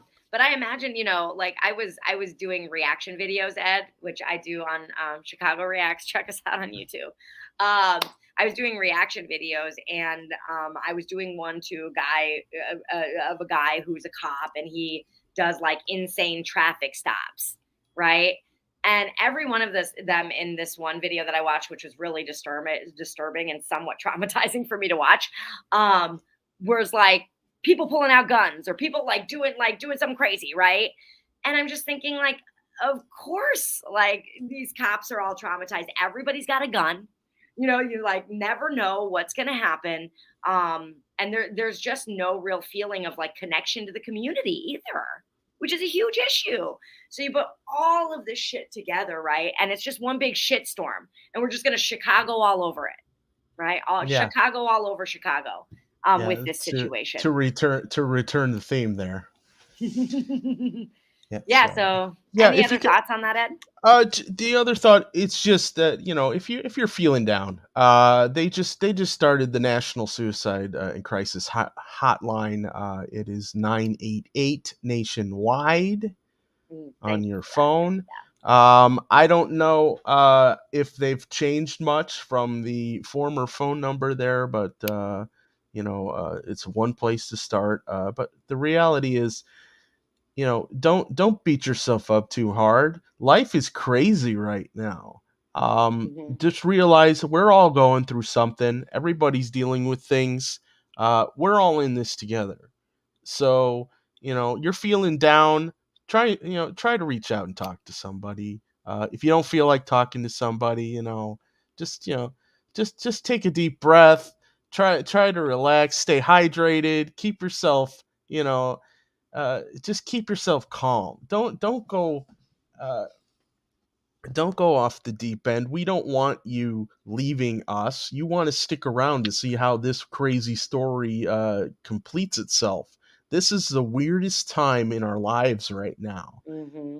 There are so many crazy things going on with the climate, with the economy, with our crazy world leaders, with our crazy local leaders, and all the weird laws and things happening. And we got the floods and we got the roads falling apart. Don't you want to see how we get out of this one? It's like a reality show, and we don't even have to turn on a TV. Yeah, absolutely. We're living it. And then Hobo, I don't know, but man, have you piqued my curiosity, and I will probably look into that. there any correlation between the police murder of civilians and their suicide rates? Damn, that's a good question. We should look. And then Kathy says some should never just look at John Burge. Wow, that guy. And then Eleanor, call a robot to deal with your depression. That's the best our American system can do. You're welcome, Americans. Well, I think there might actually be some real humans picking up on that line, but who knows what kind of Yeah, we'll have interactive to. I system they mean, got on the front end of there. I'm very curious about it. I should actually call my sister because she's a mental health provider, and she'd probably know. Yeah, she maybe you should have her on for an episode to I'm talk trying to about get her how on this. right now. Maybe Yeah. she can give you some insight on how the system's working, if she knows. She does. She actually owns a 501c3 where she's trying to get free mental health care to everybody in Chicago that needs it. Yeah, So I think she's in the middle I of think yeah, building and that right now. So yeah. and don't let that be a stigma for you. If you feel like you need to get a little extra help, if you think you need to talk to somebody, don't hold up on that if you're able to get the help. I know sometimes it's hard to figure out how to deal with that as far as healthcare and payments and all that stuff, but there might be some free clinics out there that might be able to help you. You never know. Check out Art of Balance in Chicago. Art of Balance is my sister's company. They do have a nonprofit arm that does provide free counseling for people who need it. I mean, yeah, Kathy Power says call Ed. I mean, if you got my number, I'm happy to talk your ear off about pizza for a half hour or whatever. I mean, worst case, if you're feeling depressed and stuff, I can at least talk you through the basic steps on making yourself a deep dish pizza, and those are delicious. And I tell you, sometimes you just need a good piece of food. Sometimes a pizza, maybe it's a taco from a popular restaurant. You never know what it is that's going to help you get through the day or the week or whatever. But don't hesitate to try and help yourself feel good once in a while. Absolutely. And to piggyback off of that, I do somatic work, and we release a lot of tension in the body through different movement modalities at Comfy Fitness. So if you are feeling a lot of stress, a lot of tension, depression, any of that, and you want just a different kind of methodology to a different kind of access point to maybe release some of it, that's what we do at my company. So check us out. And we have, we also do, we do offer our services. No Taco Bell, just the aftermath of Taco Bell. So, but I don't take clients after I've eaten Taco Bell. That's probably a good move. So anyway, but that's at comfyfitness.com. And we do offer our services from $0 and up so that anybody can access what we do. Because libs. Anyway, next story. What are we talking about here? We're talking about something. The latest health freak out? Yep. Okay. The next possible nothing burger. But because it's growing, I've been reading stories on this for weeks and weeks and weeks. And so finally I'm just like, okay, I better do my due diligence and we should talk about this. So, because I don't think Jerry's even covered any of the recent monkeypox outbreaks that have been in the news. So I just wanted to bring it up just to make sure that we're being responsible in our reporting. But Chicago public health officials reported 173 monkeypox cases on Monday, which was up from 105 last week. And with vaccines scarce and hard to find, alarm is growing among doctors and those in the gay community that the city is not doing enough to address the spread. The city reported the first monkeypox case on June 2nd. But officials have said never mind, that's another part of the story. And then 10 days later, the city reported 7 cases. So it went from its first monkeypox case to 7 within 10 days. Health officials are imploring the city to do more by increasing not only resources such as contact tracing, but also public awareness and education. Some in the gay community feel that the lack of public concern about the virus is because it's mostly affecting men who have sex with other men. But health officials warn there is nothing to stop the virus from spreading to the entire population. That's true. Because it is what it is. It's a pox, is what it is. You know, you Mhm. guys have heard of smallpox, right? Yep. Remember, we pretty much all but eradicated that, but it's more or less a similar, if not same, virus. And it's not like an airborne thing, No. like the thing that No. rhymes with schmovid. Right. This is more like a skin on skin contact kind of a situation. I've heard that maybe it can be spread through like a cough or something, but most of the time it's basically a contact situation. It's similar in how STDs are spread. So Mhm. this is why I kind of think that it's a little bit overblown in the way that people are maybe panicking about it in the mainstream press. Yeah. But being aware of what it is and how it spreads and how you can keep yourself from getting it is probably worthwhile in knowing how. 100%. So it's like, it's like most other hygiene, right? It's like, don't touch your face, don't touch anything. Keep your hands Mhm. clean. If you're touching like handrails and doorknobs and any other surfaces or whatever, don't immediately take that dirty hand and touch your face. I Don't mean, touch I other do, parts of your but body. yes, you Wash should. your hands. We when we had the lockdown, most of us, maybe for the first time, learned how to properly wash our hands. That's right. Just make a regular habit of that. You know, if you start noticing somebody has like something that looks like they have 700 insect bites or zits on their head or forehead or arm or leg or anything, that might be a pox. That might, I had or I they had a bunch spent a in my long time, armpit. in the deep woods and they got bit by a lot of insects or horseflies. I had a bunch of like weird lumps on my armpit. I went on Extra Bully Show and I showed it off. So if you guys want to see my armpit pox, Yeah. I'll show it So, to you. But my but husband the was like, maybe it's monkeypox, and I'm like, monkeypox comes from contact with other people. So unless you've been doing something, I don't know what that would be All from. right. Well, did you have him checked? Just No, they saying. went away. They're gone. All right. Yeah, Well, I think good. it was a bite. Yeah, I think it All was right. spider Well, bites. and the truth is that this kind of thing, it's you need to do preventative things for your immune system. Mhm. We can't really, as we're not doctors, so we can't really tell you what preventative things to do. But I like to take things like vitamins and Mhm. certain supplements that can sometimes have antiviral and antibiotic properties. Those types of things. Maybe you could do some research on there. And don't poo Vitamin D poo is do very and good don't for poo poo you. people who are doing research. You know what doing research is? It's called reading. Reading's good.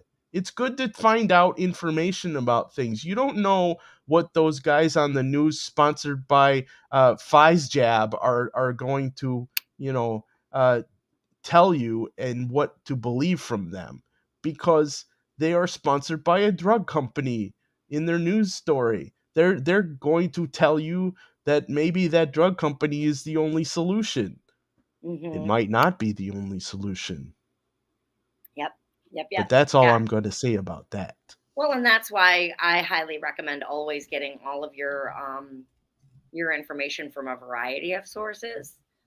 Just because um, when we go to the same source again and again, or a single source again and again, at the very least, is just one perception or one lens through which you're looking through a situation or a story. So just doing your due diligence. I wanted to come on and talk a little bit about it because I have been following it loosely, just to be aware of, if there is a rising, illness and if there's something for us to be talking about in the show. But it is, yeah, it's not airborne. It's mostly like skin to skin contact, like you said, Ed. It's mostly impacting gay men as of right now, and there are just not enough vaccines for how many people who want vaccines. And yes, the vaccine is basically a smallpox vaccine. So cool. Yeah. So, and then there are, and like I said, there's actually were over the counter things that you can get that will help reduce your body's reaction to some of these things. I think it's a vitamin D. Well, I think vitamin D is good in general. Also, it's definitely good in general for health and immunity. So is vitamin C. Getting sunlight. Obviously, if you can get sunlight. I think what was it called? NAC.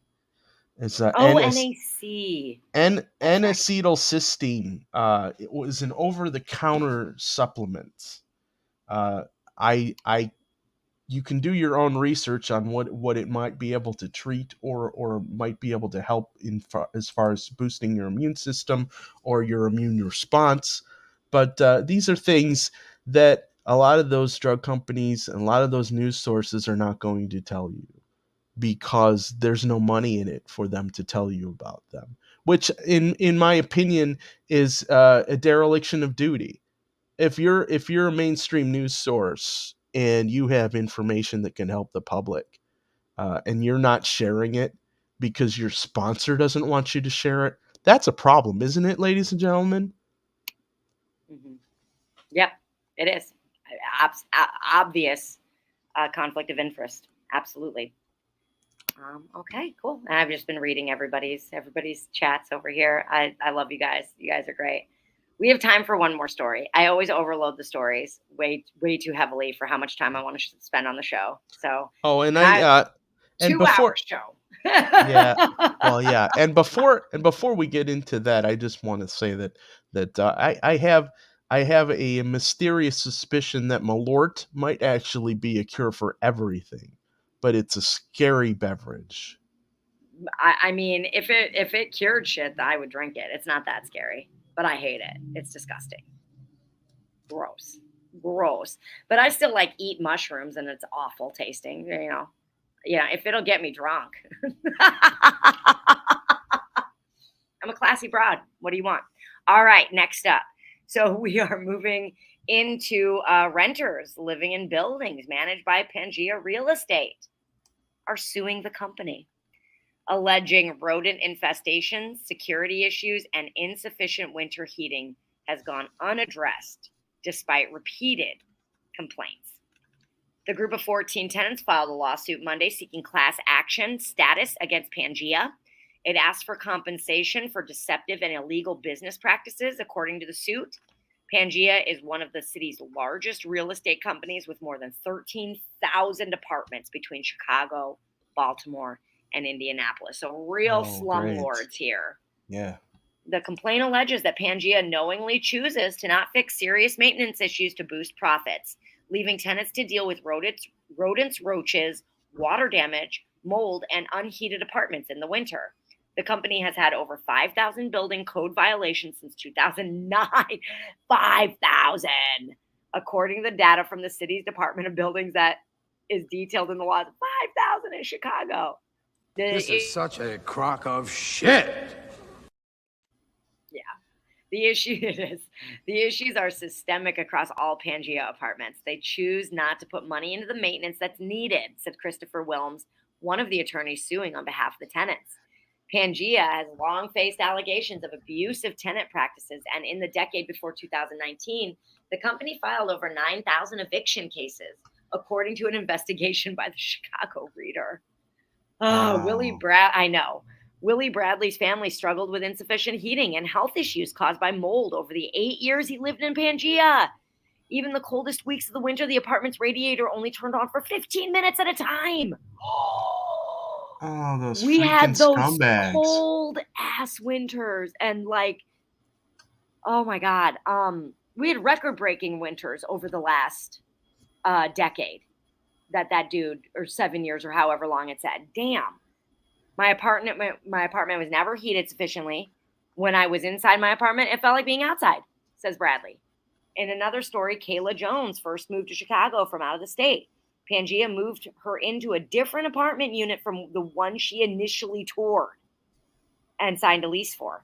So she signed a lease for the apartment, and then she got a different one. They must have shown her a model apartment. Yeah, that's what I thought too.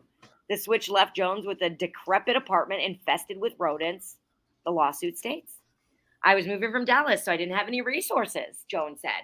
There are obvious signs of pest infestation, feces from roaches and rat droppings were on the carpet, and obvious signs of mice holes in the wall. When Jones submitted work orders to get the issues fixed, Pangea closed the complaints without addressing them, according to the lawsuit. In a statement on Tuesday, Pangea said it has, quote, long been committed to providing quality, attainably priced housing that benefits both residents and the communities in which we do business.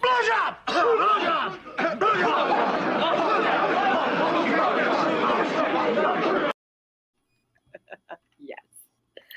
Quote, we routinely work with the city of Chicago to address building issues in order to provide safe, habitable, and code-compliant homes for residents, the statement reads.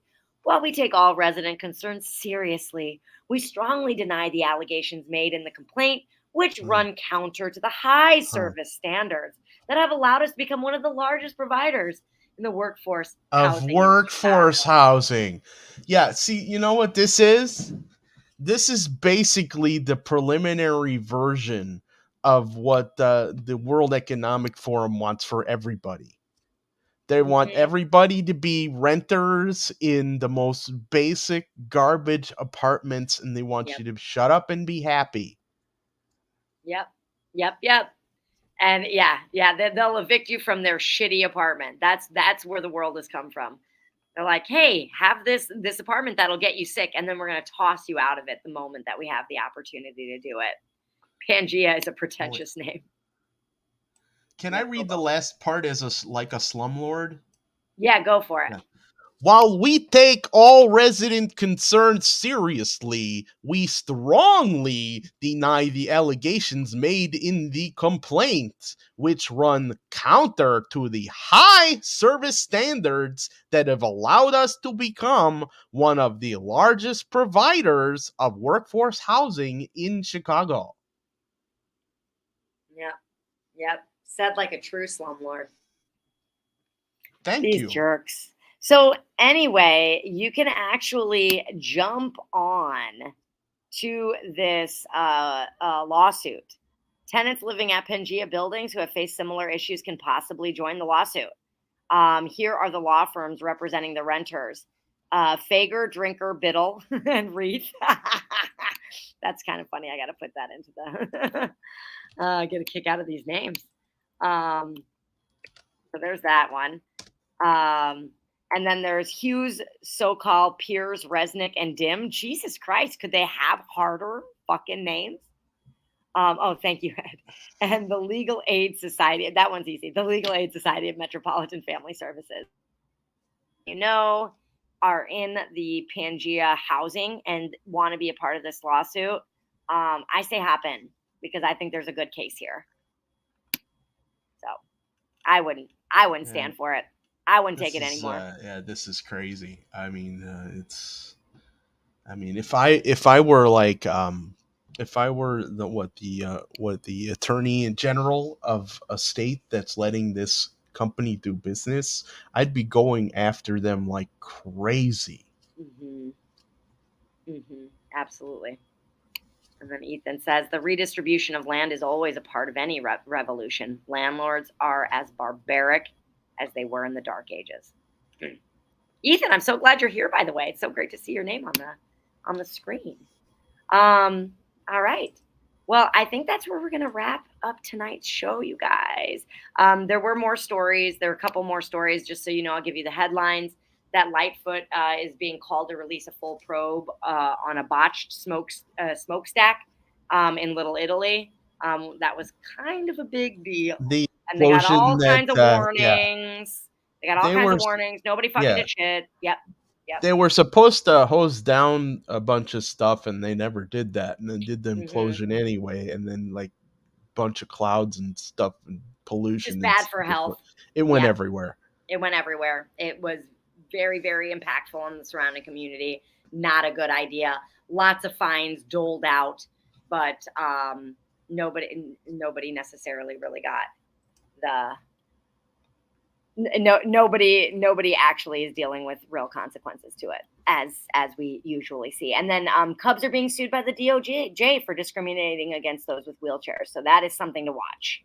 Yeah, that's another one where basically they did renovations and they did upgrades to the park, and they claim that they did better stuff, but the people who are actually having to use the improvements are saying it's worse. Yeah, exactly. And there are all kinds of codes apparently that their new construction is violating. Good thing they did all that construction for all of those years and blocked all of those streets for all of that it's time. like Cubs. You couldn't have consulted somebody. Hello, right? You couldn't have talked to somebody, said, "Hey, look, like we want to be compliant and all this stuff." It's like, well, yeah, compliance means that you also give somebody who has a wheelchair a similar experience to everyone else in the ballpark. That doesn't mean putting their seat behind a pole, right? Right. A girder or whatever, or putting them off somewhere away from the rest of the crowd, right? Yeah, like even though there are some places in the ballpark where a regular person is sitting behind a girder, which, by the way, you guys shouldn't be selling those seats. Yeah, those seats. Why do you still let those seats exist? You gotta stop that. So the ramp is at a 90-degree angle. Is that right? Or are you just fucking with me, Eleanor? I figured that Kathy might know something, because Kathy's been sending me email. Kathy Powers, you've been sending me emails about accessibility for handicapped folks, and so I didn't know if you might have something to add to that story. Not that I'm going into depth with it, but something for us to keep an eye on.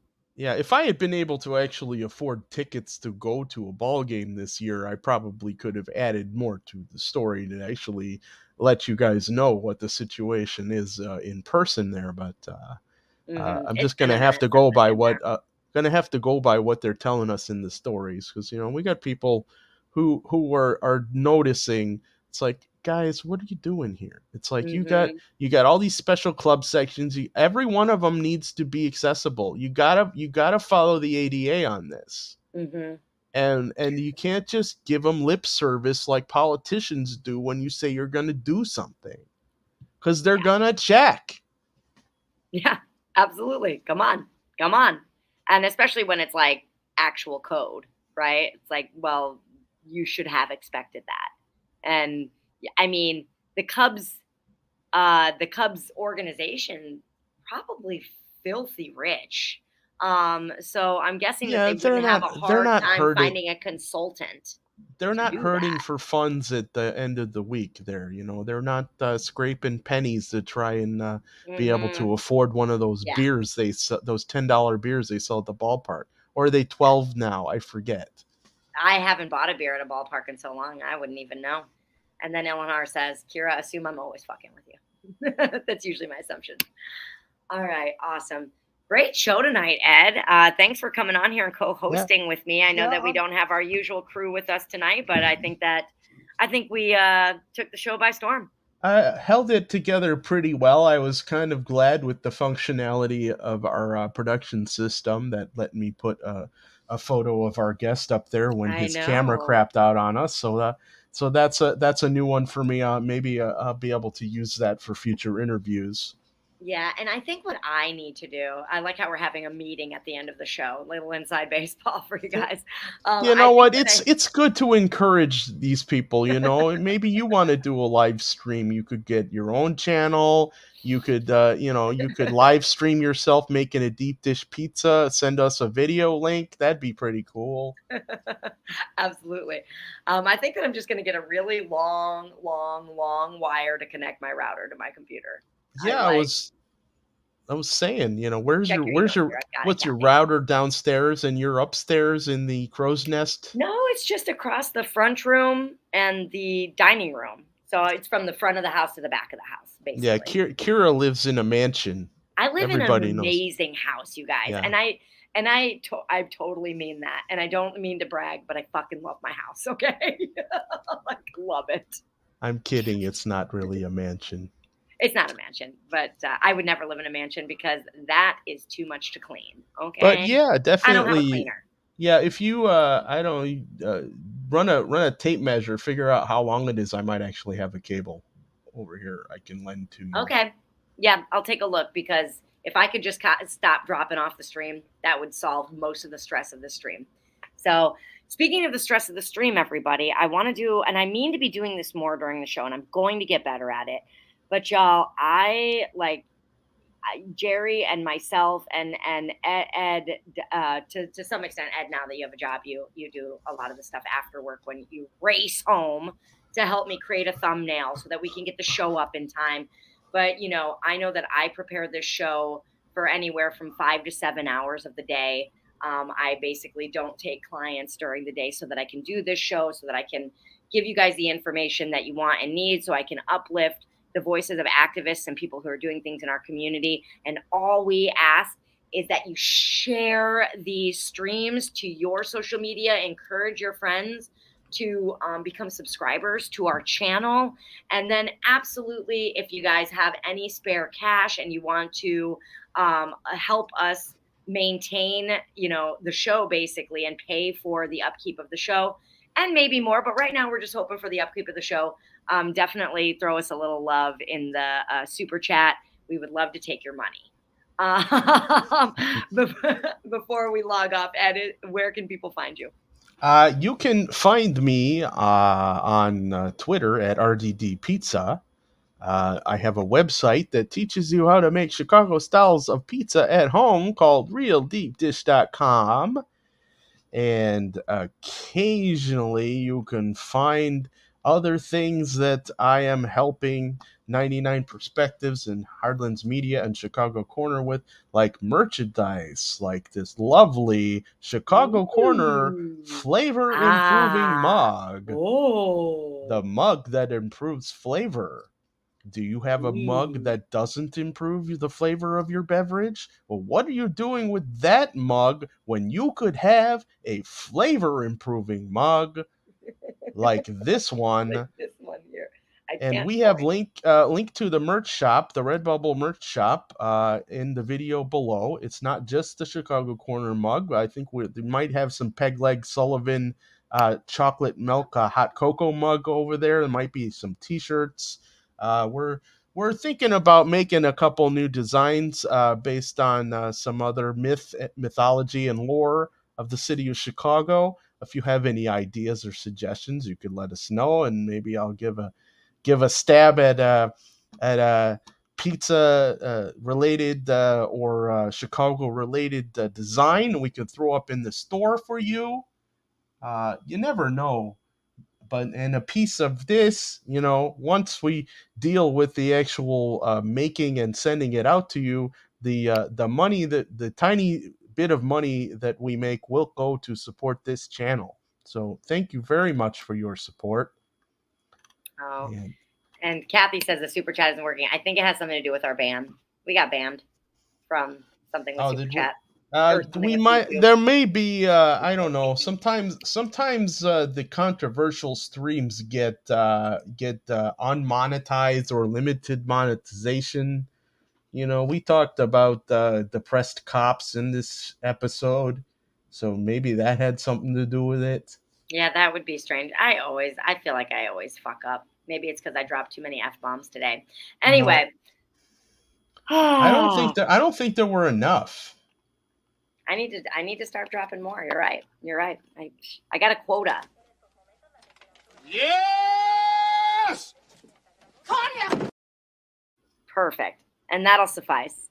And then as far as I go, you can find me, Kira, comfyfitness.com is my company where I help people move through life, find radiance in their physical existence, enjoy movement, get out of pain, or, you know, anything in between, any sort of movement related issues is what I help with. So fuck, F-bomb, says Miguel. Love it. All right. Well, have a great night. Have a great rest of your week, everybody. You know, try not to Chicago all over.